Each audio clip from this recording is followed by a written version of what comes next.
Hello and welcome to another edition of Health Solutions with Shawn and Janet Needham, where Team Needham discusses everything healthcare. I am your host, Shawn Needham, along with my wonderful wife and producer, Janet, and we are streaming live at an undisclosed location in an underground bunker. Actually, not really. Why not? We are at the AM 1470 of KBSN Studios in Moses Lake, and our guest today is a very, very special guest, my best friend and brother, love him to death, and it is Shawn Needham, powerlifter, bodybuilder, entrepreneur, scientist, and great father, amazing man, and he is going to talk to us about diet, exercise, and recovery.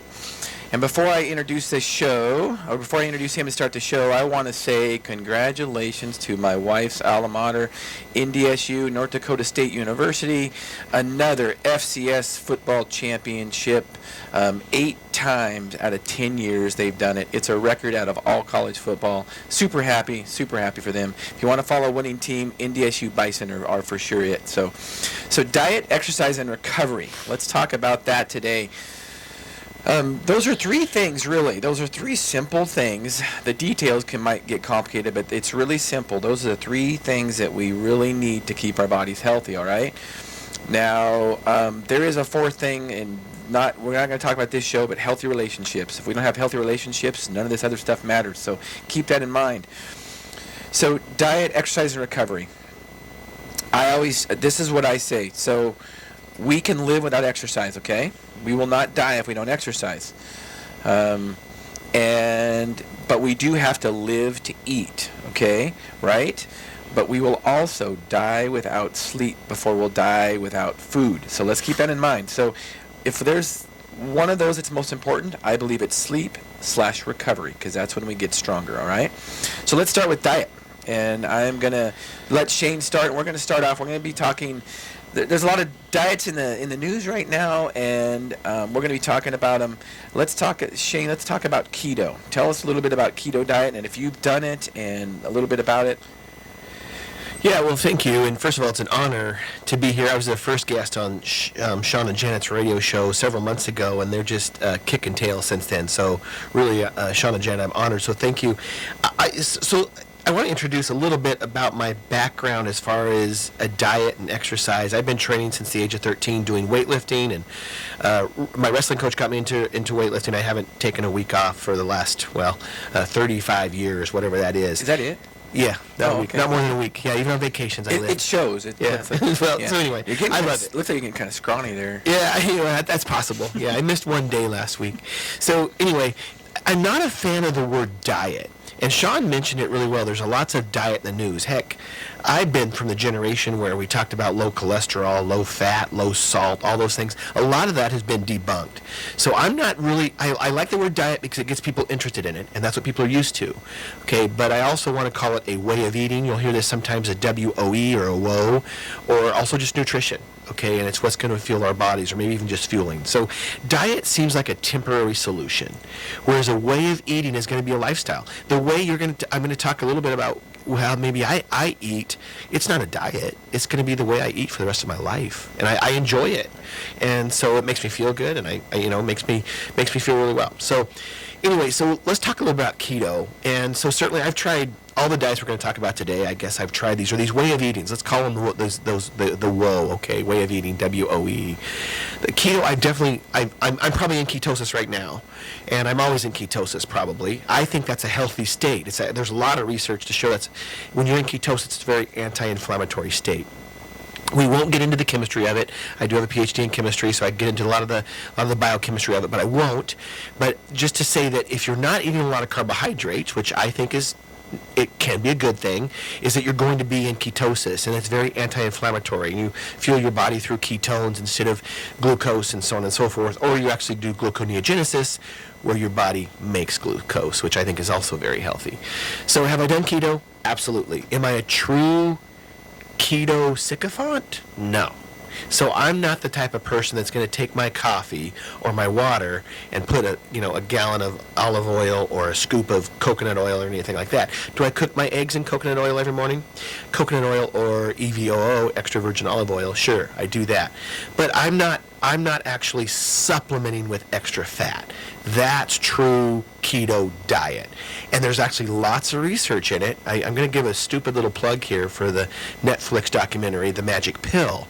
And they have a lot of keto data in there where they take kids that are ADHD or some other types of ailments. MS, a keto diet is very good for MS. There's also good recovery for oncology or cancer patients with keto. And so it's very anti-inflammatory. But am I truly a keto where I'm going to be adding extra fat to my meals? No. Do I care about the fat I eat? Not really. I eat ribeyes, I eat ground beef, I eat red meat, I eat all those things. And there's a lot of research from the 80s that said red meat was going to kill you. That's not true. There's a lot of research that says it's better for you than some of the actual chickens and so on and so forth, and some of the pork and the white meat. So that's keto in a nutshell, but it's basically really you're making ketones for fuel instead of glucose and using your glycogen stores from your liver and your muscles.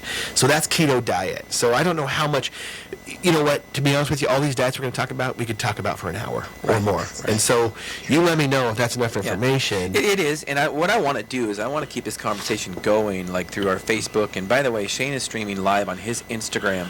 So go to his Instagram and we can start asking some questions. Here's my question on keto, and this is what I've wondered. There's been cultures for years that ate pretty much a keto type diet, or maybe even a carnivore diet, i.e., let's say the Eskimos. Now, here's what I find interesting about keto. So to be in ketosis, we have to not be producing a lot of glucose or not be eating a lot of glucose. But I think our body is pretty good about replenishing its glycogen stores. So after you do go low glucose, low carb, your glycogen stores will be depleted, but I think our body has a good way of probably repleting your glycogen stores to help have a good glucose store for later on. So I don't necessarily want to get into that. I think there's a lot of science there. I think that there might, That's possible. Right. So anybody that's listening on Facebook or our YouTube, I did see that. I think I saw that your son is watching on YouTube. So that's really cool. Hey, go Brady. No, Finland. Oh, go Finny. Yeah, Finny. Yeah. And so yeah, ask those questions. Or if anybody has an answer about, do you replenish your glycogen stores if you don't eat any glucose? My guess is yes. So my guess is no. All right. And it's okay to disagree on that. Yeah, absolutely. And actually, what a lot of these things are is nutrition, especially the biological system of a diverse species like a human, is very difficult to research. Very difficult to research, and at the end, we'll get into it, but it's very personal. Very personal. That's why it's so difficult. Sean's going to be different than me, and we're identical twins. Yep. And so everybody's different. So let's move on. Paleo. So tell me what paleo is. Paleo is a misnomer. So paleo is a lifestyle. Paleo, we already talked about a lot of them. There's usually 4 things with paleo. A lot of people say paleo is it's a way of eating. Not true. That's one of the 4 parts of paleo. And again, a really shameless plug, and Sean's going to have this awesome researcher on in just this year, I believe, Dr. Rob Wolf. But go look at his paleo information. He's kind of like the father of the paleo movement. But the paleo is 4 things. It's diet, exercise, I guess let's say way of eating, movement, recovery or sleep, and also your relationships. That's paleo. But if we want to break it down to a diet, it's basically eating whole foods, non-processed. And I don't care if you're eating keto, primal, ancestral, carnivore, or paleo. I think you should eat all non-processed foods. Okay? And I'll tell you what processed foods are. Pasta, breads, all those things are processed. They are made by man. A potato that comes from the ground? No. A potato that's made into French fries? Processed. Okay, and so we'll talk about maybe some of the nutrient densities of some of those vegetables as well. But the bottom line is non-processed food. So if it doesn't have an expiration date, don't eat it. Here's what I tell my patients. If it doesn't rot, don't eat it. Yeah, the only thing I can say about that, and this is actually, there's a lot of primal research into this, that historically they've done this. Beef jerky's good. The way they used to actually preserve meat was they'd salt the heck out of it. Absolutely. Okay, and that's what beef jerky is. Now, unfortunately, if you've watched even in the last 10 years, the ingredients, I always look at all ingredients in a package, the ingredients in beef jerky are more and more sugar every single year. Why do you think that is? Because it's cheap and it's addictive. And it tastes good. That's right. That's it's really addictive. why. It tastes really good, so people will buy it. So be really careful in your beef jerky how much sugar is actually in that beef jerky. So, okay, so that's paleo. it on paleo. I think paleo gets mixed up. I'm glad Shane clarified that with just a diet, but I'm glad he clarified it's more of a lifestyle. And let's go with ancestral eating. I think that's a term I've started hearing a couple years ago. What do you know about ancestral eating? Yeah, so we can lump some of those in. So I actually started an ancestral approach or a primal approach. Oh man, it's probably almost 10 years ago. And that's when I really started to feel different, look different, perform different. It was amazing. Back then they call it the caveman diet. They don't use it anymore because it scares the crap out of people because people think I'm going to eat like that and I'm going to look like a caveman. Actually, who would want to look like a caveman? Right. I mean, lean and muscular? I mean, and be able to kill, what's the saber-toothed tiger, with your hands? I mean, why not, right? Yeah. So ancestral, primal, or those types of diets are, I think that's true because all of our biological systems are a little bit different.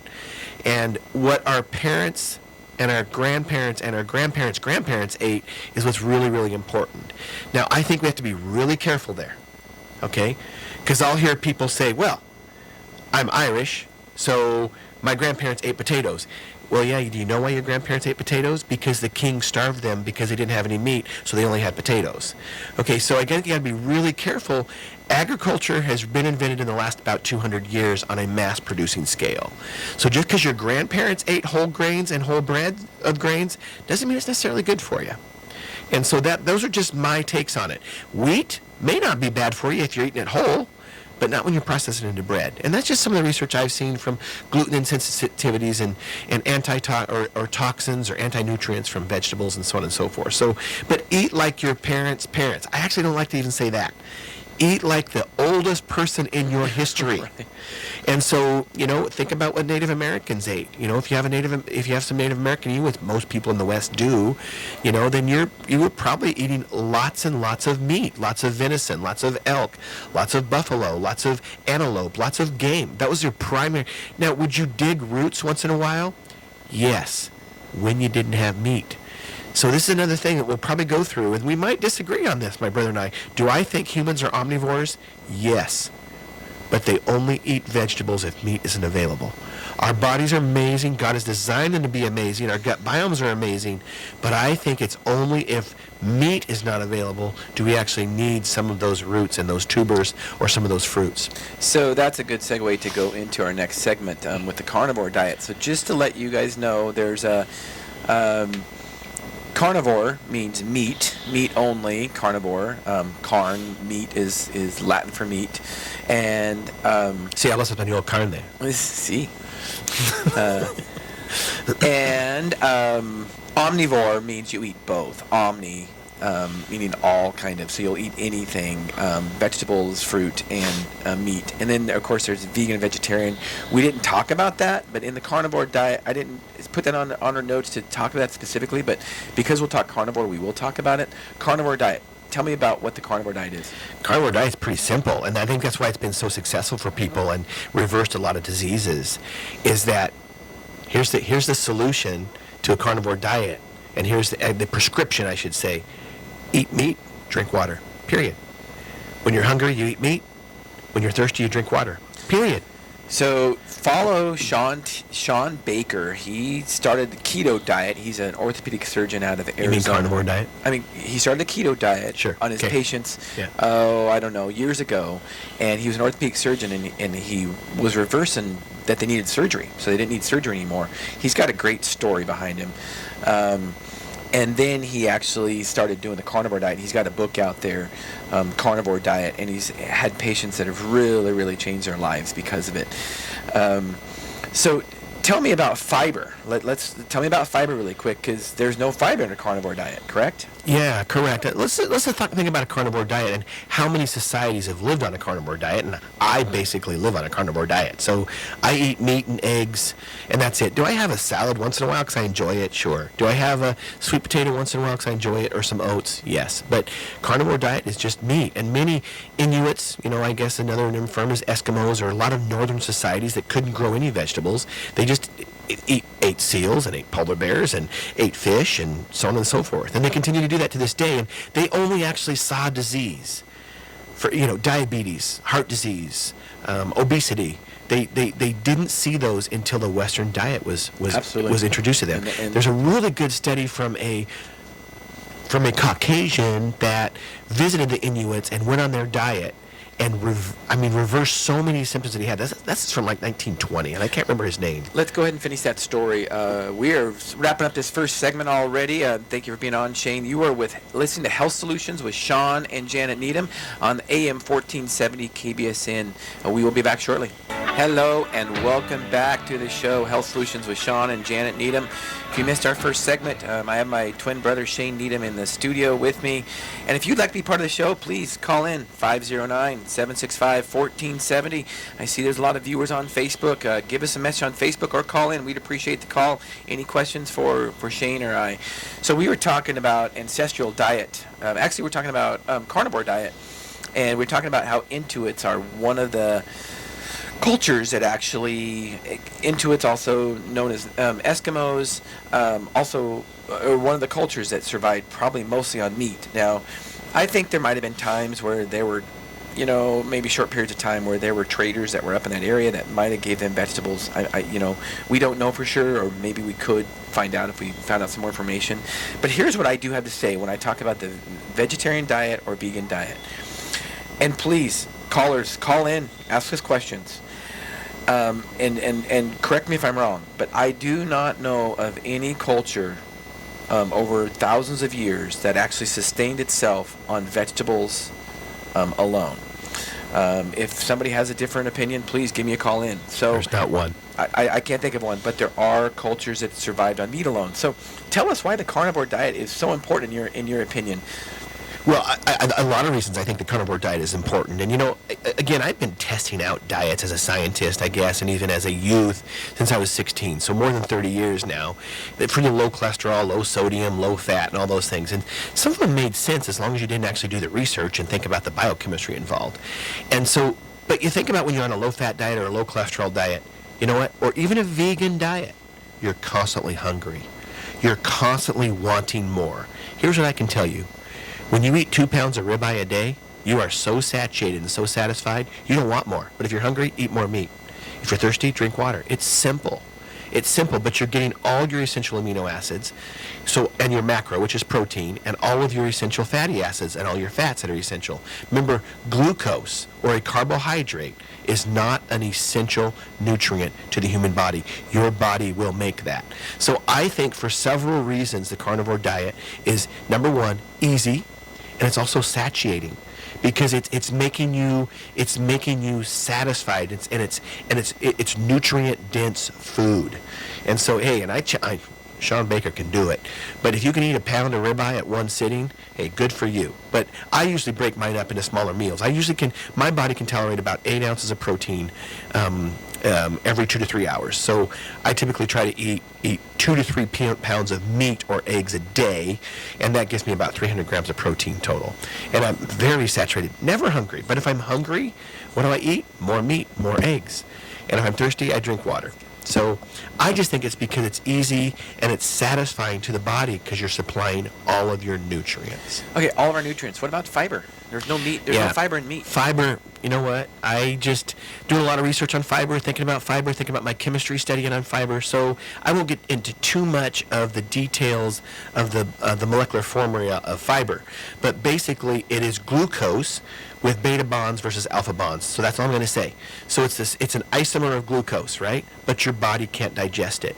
Okay? So I'm not going to get too graphic here, but sometimes when you eat roughage, you see it in the toilet, don't you? Right? Does that mean we're supposed to eat it? If our body can't digest it, why are we supposed to eat it? And so before we get too much into the arguments about colon cancer and so on and so forth, look up Shawn Baker's research.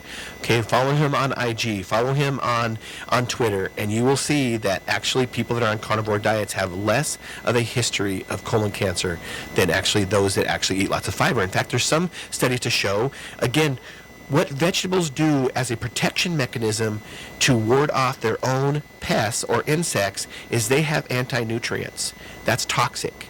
It's toxic to pests. It's toxic to, some of them, for example, caffeine. is a natural for chocolate. Caffeine is a natural insecticide. And so what are some other ones? I can't remember some of the other ones. Yeah, nicotine for tobacco. Tobacco is an insecticide. So it keeps insecticides away. So all plant materials have some kind of a protection mechanism or a poison in them that basically keeps insects away. Well, if it kills insects, it's actually not good for our bodies either. So the whole fiber thing, there's a really good study just recently, follow Rob Wolf on this, that by getting sunlight, just 30 minutes over, I think, a week period, by just getting some sunlight. Is that the same as just vitamin D? I'm not sure. That's hard to prove, by the way. But that will improve your gut biome actually better than actually eating any other type of diversity of fiber as well. So I just look at it this way. If our bodies are not meant to digest it, why should we be eating it? I think that's a great question. I think it's a great question, and I don't think it's an answer for everyone. And one of the things that why we had you on the radio show is that we want people to answer their own questions and make these diets personal to them. So we want them to do the research. Don't trust us, people. Look it up yourself. I think a lot of it makes sense about the fiber. And, you know, one thing we had a question too is, does eating meat, do you know anything about it increasing gout? Are you very familiar with that at all? Increasing gout. I haven't heard of it. I mean, I know of gout. I haven't heard of meat doing that. Right. And I would suspect that it probably doesn't. And eating just meat and scurvy, I could argue that one all day long. Right. So I get it. And so here's the thing I got to say about gout. Gout is an inflammatory disease. And carnivore is an anti-inflammatory diet. Correct. That is correct. And when we're talking about the vegetables and we talk about, I think a good analogy of the vegetables and, you know, like when they're spicy. Like think of jalapenos. We eat jalapenos, right? Why are jalapenos spicy? Jalapenos. Thank you. Gracias. Gracias por todo. De nada. Jalapenos are spicy. Why are they spicy? They're spicy. Protect themselves. They're spicy so animals don't eat them. See, now let's think about even, like, some of the people don't think about, and broccoli's a really good example. You know, it's supposedly healthy and everything. Cruciferous vegetables. It has a whole bunch of oxalates in it. Study up on it. That's poisonous to people. And it also can cause kidney stones and so on and so forth. And so meat is not like that. Meat has two things in it: fat and protein. And your body will fully digest all of those. And so this gets kind of, I don't want to get too graphic or gross, but you kind of have to talk about this. And because what I like to do as a scientist is I do the studies myself. So I eat myself and then see what happens. And I'm going to give a really, not a shameless plug, because she's an amazing person, a really good friend of mine named Carrie Danielson. Follow her on Instagram, Love to Lift. That's her Instagram handle. Or follow her on Facebook, Carrie Danielson. She lives in the Boise, Idaho area, and she's an awesome nutritionist. The thing of it is that when you have these types of diets and you eat some of these vegetables, here's what happens to me. I get gas. Let's see.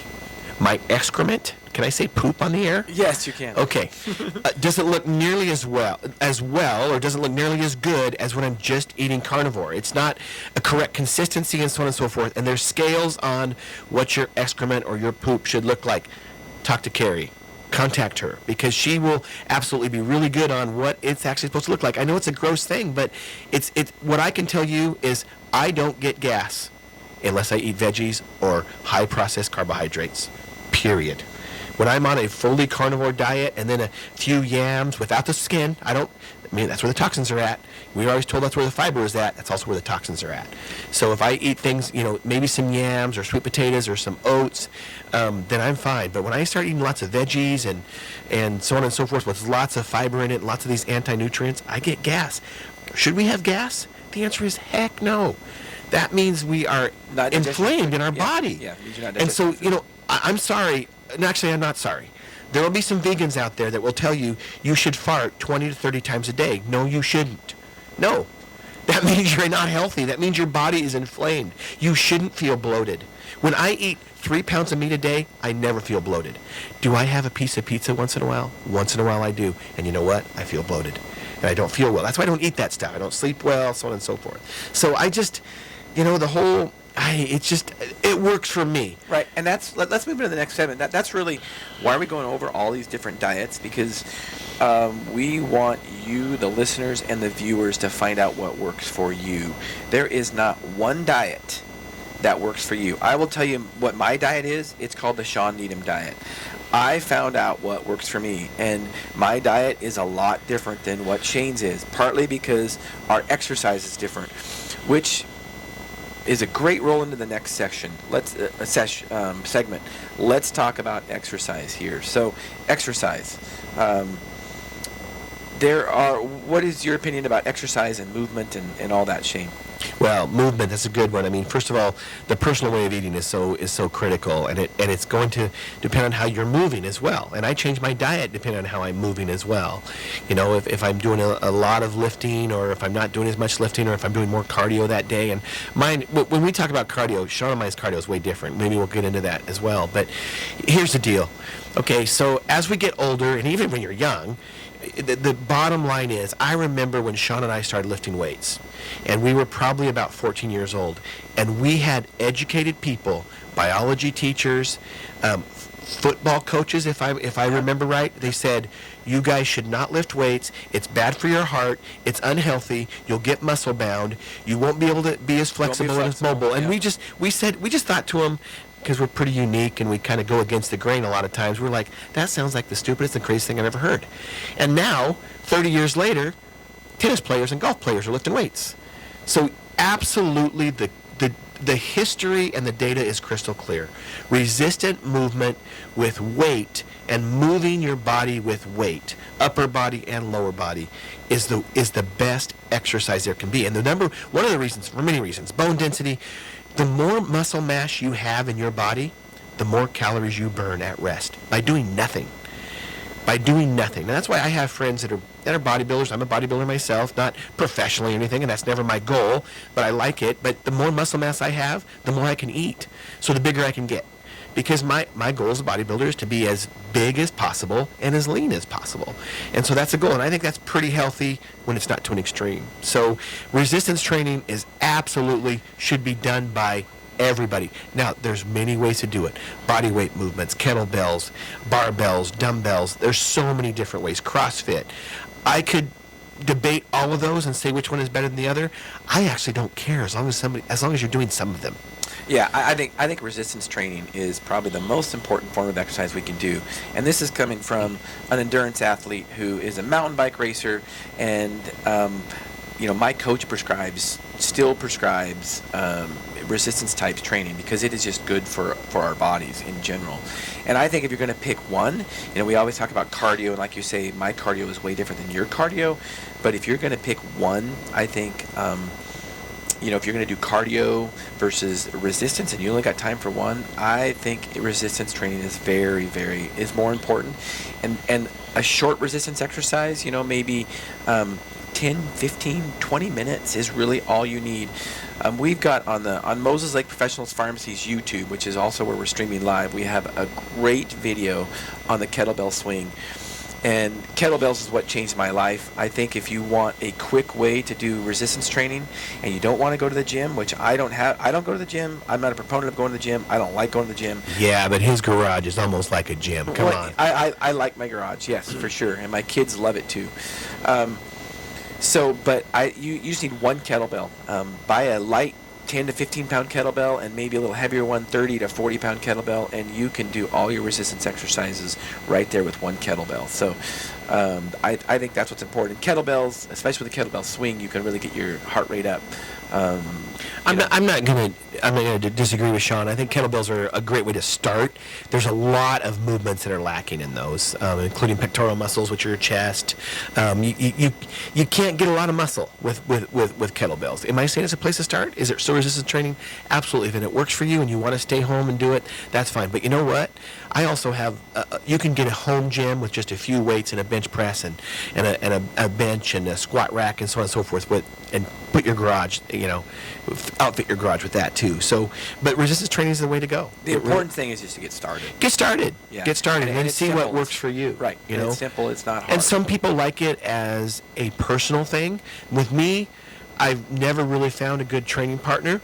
Once in a while, I have a good training partner, but mostly I train by myself. It's my chance to get into the zone. Now, one of the CrossFit community, and I see benefits in the CrossFit community, don't get me wrong, okay, is that people do it as a community. They do it together, they do it in a class. I think there's benefits to that. I think there's also a lot of overtraining and too much stress on certain joints and too many movements. That's why you see a lot of injured CrossFitters. And so, but hey, if that's what it takes, make it happen, adjust it appropriately to your body and your lifestyle as necessary. So how many days a week do you think that you should do some kind of resistance training? Well, that's all personal. How many days? How much time do you have? So I call it, a bodybuilder calls it a split routine. So I actually lift 5 days a week, and my lifts usually go like this. I start out with probably chest Monday, and then Tuesday, day 2 is going to be back, and then day 3 is going to be legs, or maybe a day off, and then day 3 would be legs, maybe on a Thursday, and then shoulders and traps, and then arms the next day. So 5 days a week for me, and then that's what I do. But that's kind of a bodybuilder's lifestyle. And then when you get closer to it, some bodybuilders go twice a day. They'll go in the morning and the night. Do whatever you can. If you can only do it 3 days a week, then that's fine. Yeah, and I think what's important too is that you just do it, just like you say, and be part of the show. You guys, give us a call. We are listening to Health Solutions with Shawn and Janet Needham, 509-765-1470. So realize, here's how important, if you are an athlete, let's say you're an endurance athlete, and I've got a lot of mountain bike racer friends on Facebook that follow me, and just in general, here's how important it is as a general athlete. The first basketball player that started resistance training, hey, Shane, help us out. Who was the first basketball player that started resistance training? I'm going to guess. I don't know, but it's interesting that I thought about this recently. When you go look at the 1980s basketball players, like Ralph Sampson and whatnot, I mean, you could tell they didn't lift. You could tell that they didn't eat protein or enough, and so on and so forth. I'm going to guess. I don't know this. I'm going to guess Karl Malone. Maybe no. Michael Jordan. Is that right? Michael I Jordan see started that. resistance training, and I think it's interesting how he started dominating his sport. Who was the first golfer to start resistance training? Tiger Woods. Tiger Woods. Not a surprise. So if you want to be a better athlete, you will need to do resistance training. That wraps up our second segment. Man, it goes fast. Thank you for being here, Shane. You are listening to Health Solutions with Shawn and Janet Needham at AM 1470 KBSN in Moses Lake. Be part of the show. Call in, please, 509-765-1470. We'll see you in a few. All right, you are back in the underground bunker at an undisclosed location. No, not really. AM 1470 KBSN in Moses Lake. You are listening to the third segment of Health Solutions with Shawn and Janet Needham. Today we have my wonderful brother, Dr. Needham, in the studio today. And please be part of the show. Callers, anybody listening, anybody on Facebook, call in. 509-765-1470. Be part of the show. Ask us any question. So we started talking a little bit about a lifting schedule or a training schedule, and I think one of the things that really is important with that training schedule is, depending on how many days a week you work out and so forth, is recovery. And I mentioned at the top of the show, without sleep we will die before we will without food, so recovery is very important. Realize we do not get stronger when we work out. We get stronger when we rest and eat, and that's how we get stronger. So without a rest and eating, we will not get stronger. So Shane, tell us a little bit about your thoughts about recovery. So recovery has so many different facets to think about. When you eat, before your workouts, when you eat after your workouts, how you recover. Do you eat during your workouts? So some people call me obsessive. I just call it dedicated. Okay, I'm really particular. I remember we were skiing a couple of years ago. Actually, we were downhill mountain biking, I think, at Brundage in McCall, Idaho. Oh, the hamburger story? Yeah. So we're on the lift going up with our bikes, and I pull out like an old hamburger. Not old, but it was like a day old from the previous day. And Shawn says to me, and we got our kids going with us. We had a blast of a time. It was a great time. We had our boys with us. And he says, man, you're just always carrying food. You pull food out of everywhere. And he's right. I always am feeding myself because that's a big part of recovery. And so I see a lot of people in the gym that I see them there 5 days a week, 4 days a week. However, they're lacking the nutrition to fuel their body. Therefore, they're not recovering. And so you can see it. I'm just saying, I can usually spot a vegan in the gym. Absolutely. Because usually I can tell they're lifting correctly. They have a lot of energy and they're in there all the time, but they're lacking the essential amino acids to recover and to grow. And we want to get more muscle, right? And there's been lots. Even when you're a 90-year-old, the more muscle you have, the more healthy you're going to be. There's a lot of research on that. It's called sarcopenia when we lose muscle mass. So we want to minimize muscle mass, minimize loss of muscle mass by eating high protein diets and also actually doing resistance training. So recovery is essential. So recovery is even part of when you eat. So I always fuel myself before I go to the gym. And if it's in the morning, not a lot, maybe with just a protein shake. I do eat protein shakes just for convenience, very, very low carbohydrate. And so, but they're convenient, and I'll drink one during my workout as well. But other than that, it's meat and eggs. And so, anyway, but eating right after your workout to refuel yourself. So if I'm not eating within 30 minutes after I work out, I'm going to be a little bit upset because you're going to go into catabolism. That means breaking down. You've already broke down your muscle. You want to rebuild it, replenish those amino acids. So that's part of recovery. The other part of recovery is just rest. And I'm going to do a plug here. So this is called, I don't really know how to pronounce it, but my good friend, again, Carrie Danielson, follow her on Instagram, follow her on Facebook. She's the one that got me into this ring, and it's called an Oura Ring, O-U-R-A. Look it up. And so I wear this 24/7 pretty much. I take it off to recharge it when I'm in the shower every morning, but other than that, I wear it, and it monitors my heart rate variability. I won't get too much into that. I don't want to get into the research of that. It also monitors my breaths per minute, and it will take all this and it monitors my rest. So how long I'm at sleep, how long did it take me to get to sleep, what's my heart rate overnight, through the night. So I as a scientist, it's really, really cool. I'm actually not too obsessed with it, believe it or not, even though I love data and I love looking at data. But I realize now what affects my sleep. What affects my sleep? What do I eat right before I went to bed?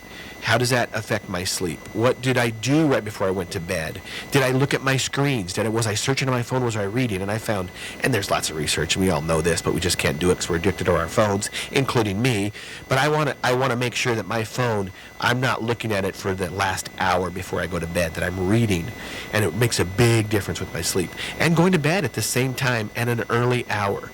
These folks that, I don't care how much you're training, I don't care how much you're training. If you're training 5 days a week, I don't care if it's bodybuilding or powerlifting or CrossFit, and your hours are going to sleep at 1 a.m. or 2 a.m. in the morning, bottom line is that's not what the human species is supposed to do, and you are not going to be recovered. So you will not make the gains that you can make.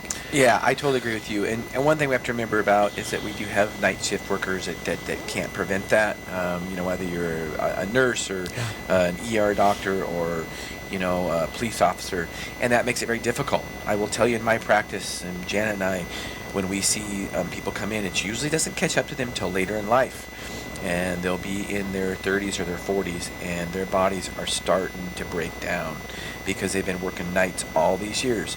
And thank you for all of you guys that have done that, and guys and gals that have done that.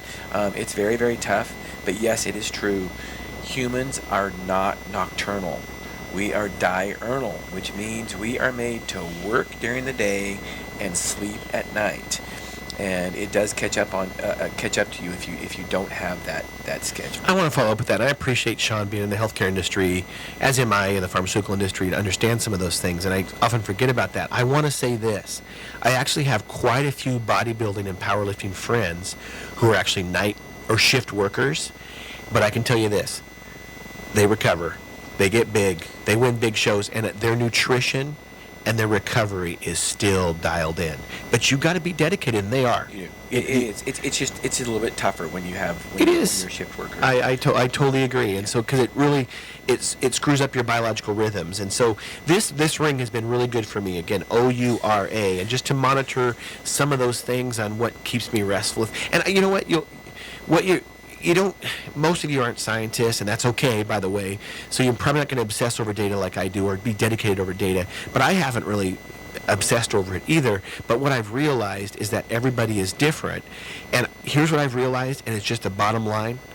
I don't know why, and this has probably been as long as I can remember. I'm a type A personality. I mean, I'm goal-driven, I'm ambitious, I'm driven. I'm an entrepreneur, a bodybuilder, power lifter. I like the process. I like the competition. I like to win. There's going to be one night a week where I get cruddy sleep. I just do, and I'm okay with that. And it doesn't stress me out. I'm not changing things. Usually I'm overthinking, and that's okay. That's my life. And because you know what? I'm thinking about my next competition. I'm thinking about my next business deal. I'm thinking about a negotiation. I'm thinking about what I'm going to do with my kids, whatever it is. And that's okay. That makes me who I am. So you can't stress about it too much, but I don't think it really affects how I recover or anything like that. Now, when I get closer and closer to competitions, powerlifting, or especially bodybuilding, one of my coach, I'm going to give a really not a shameless plug because he needs a plug. Brad Hollybaugh, look him up. He is the best bodybuilding coach in the nation, certainly the Pacific Northwest, and he's amazing. But he told me during my last competition, which I won, he said, get on your back as much as you can. And I'll tell you this story. I remember I was sitting there with my kids when he told me this. He texted it to me.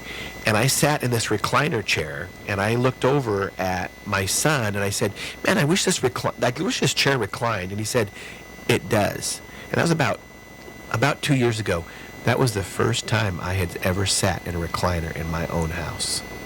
That was the first time I had ever got horizontal on a couch in my own house.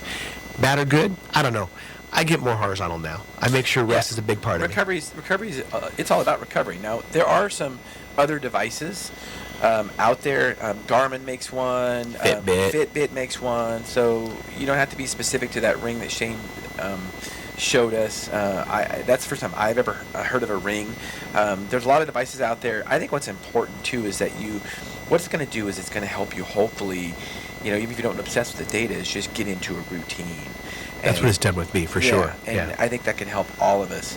So speaking of recovery, and you're talking about your bodybuilding coach, I have a mountain bike racing coach, and he's going to be on our show next month, Jason Jablonski, and he is a world-renowned coach. We're talking about coaching national champion athletes, an amazing, amazing athlete himself, and a great coach. When I first met him, I was thinking, well, what's this guy going to do to show me how to work out harder and harder, more intense workouts? And the first thing he said when he met me was, the first thing we're going to teach you how to do is recover. Yeah. And I've taken that really seriously. And it's not just recover when we think about sleep. It's also recover, between workouts, between sets. Make sure you recover between sets. So what's your thoughts on how much sleep we should get every night? Well, for me, it looks like that, I'm still collecting some data. I've had this data now for about 4 or 5 months, and some of this I've probably known, but for me, true sleep, probably 7.5 to 8.5 hours. Sometimes I'll be in bed for 9 hours though, and that's okay because now I'm putting meditation and prayer more. I'm more apt to put in reading and prayer into my morning and my nighttime routine. And I've done prayer for a long time, but not to the extent of meditation and making sure I don't just get right out of bed and start getting ready. So. For me, 7.5 to 8.5 hours, and it also depends. Like when I go heavy on squats and leg press, and I have a leg day, I get more rest that night, and so it makes a big difference on how I recover. And so, did I do more cardio that day? Did I? And you can put all that data into the ring, or into your app with the ring, and it will calculate some of those things for you, and it'll tell you the next morning, maybe you should take it easy today. And so does this ring? Does it connect to your phone via so it connects Bluetooth? I think it connects to Android and iPhone. I have an iPhone, so it connects to my iPhone via Bluetooth, and it just monitors everything pretty much 24/7. And it's great. I highly recommend it. And so there's some expensive models and there's some cheaper models, and it's gonna cost you. But you know what? Here's what I can guarantee you: if you have a smartphone, you can afford a health ring. Okay. Well, and here's one of the things that my wife likes to say: you either pay now or pay later. Absolutely. And tools like that can help us get healthy is definitely, it's cheap insurance. Well, one of the things I was actually concerned about, and one of the reason I got the ring is because that as we age, our tissue gets softer in our throats and so on and so forth, so you start snoring. And it is what it is. That's life, right? I'm not overweight or anything, so I thought, oh, crazy. And then, I'm sure they would prescribe a CPAP machine to me. Oh, for sure. And somebody said, well, you should go do a sleep study. And I'm like, no, I'm going to go buy my own ring and collect my own data in my own bed. Because, so I've actually saved money probably by actually, and time for sure, and it's convenient, and collecting data just by doing it, on my own and not having to go through the healthcare system. And I'm sure Shawn's book has a lot of information about that. Well, speaking of that, that's a good segue into that. So that's one of the things that I like to do. And this year, what I wanted, my focus is to empower, the word empower. Empower patients, empower people that they are in charge of their health. My book just recently got released December of last year. Yeah, congratulations. That thing's killing it. Thank you. I'm proud of you. I love it. I went on my first book tour from Oklahoma last week and toured the Oklahoma Surgery Center of Oklahoma and spoke at the Free Market Medical Association. My book is Sickened, How the Government Ruined Healthcare and How to Fix It. And in that book, there are solutions about how to fix our healthcare issues, and patients are empowered to do that. So read my book. We are wrapping up here shortly, Shane. So in the next minute or so, what would you like us to know about you? How do we get a hold of you? How would you like to finish this show? Follow me on IG, basically my name, Needham_Shane, or you can follow me on Facebook, Shane Needham. I also have a Twitter account. I think it's Dr. S. Needham, I believe. And so you can follow me many different ways. Ask me questions, whatever. It was really an honor and a pleasure to be here. This will probably not be our last thing. Shawn and I have big, big plans coming up. So stay tuned for that. 2020 is going to be killer for both of us, and we're super excited. Thank you, Shawn and Janet, very, very much. Yeah, thank you for being on the show. And yeah, we've got big plans in 2020. And of course, anytime Shane and I team up, it just gets bigger. So I really appreciate you being here at the show. And I think that wraps up our segment. You've been listening to Health Solutions with Shawn and Janet Needham on AM 1470 KBSN, and we will see you actually Tuesday. The station's closed for Monday, so we will be with you Tuesday streaming live. See you then.